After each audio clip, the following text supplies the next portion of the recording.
Hello from First Energy Stadium. Cleveland is a very happy town tonight.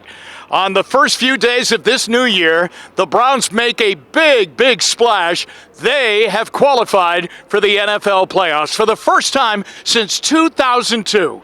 In an epic battle against their arch rivals, the Pittsburgh Steelers, they hang on and beat the Steelers on the last Sunday of the regular season by a final score of 24-22. You know, a couple of weeks ago, a spot in the playoffs looked like a layup, but then all of a sudden, COVID and the protocols of COVID hit the Browns a week ago when they played the one-win New York Jets, and the game slipped away, and all of a sudden that layup became a tough shot from way outside. The Browns had to knock off the Steelers at home to take care of business, and that's exactly what they did. But even on this Sunday, this particular game, with the Steelers having nothing to play for, they had already wrapped up the division championship a week ago. They played the Browns right down to the last whistle of the game.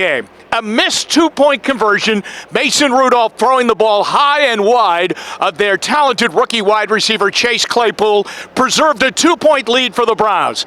A scary recovery by Stephen Carlson on the onside kick, a Baker Mayfield scramble for a first down on third down, and the clock ticked down, and those wonderful final seconds with 12,000 in the stadium roaring.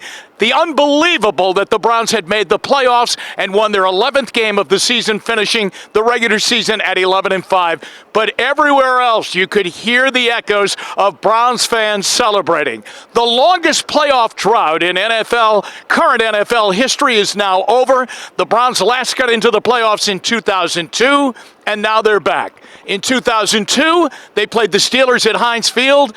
And in this season, they'll play the Steelers again. But how they got there is just amazing. First-year head coach Kevin Stefanski, a marvelous job all season long. An NFL Coach of the Year performance from the start of the season to all the way to this final game, which was filled with a lot of hurdles in the last 2 weeks. Losing coaches on his coaching staff, key players in and out, no receivers against the Jets, no Denzel Ward in this final game, going up against a Steeler offense that really prides itself on great wide receivers, and yet he plowed through it with the mantra every week, let's just go 1-0, and on this final Sunday, the Sunday they really needed to go 1-0, they get it done and win by 2. But it could be by 20 or by 120. It doesn't matter.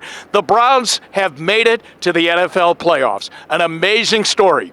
Baker Mayfield engineered it more with his feet in the late going than his arm. They had some great runs by Nick Chubb, a 47-yard touchdown to start the game off. Chubb went over 100 yards on the day, but more importantly, over 1,000 on the season. And the Browns defense hung in there all game long with a key interception by M.J. Stewart of Mason Rudolph in the fourth quarter that built the Browns lead up, but the Steelers kept coming back and coming back. Is it going to be tough next week over at Heinz Field? Of course it is. But just to be invited into the tournament, wow, that's something special for a franchise that has taken the long road to getting back to relevance and to getting back into the NFL playoff picture. They are there.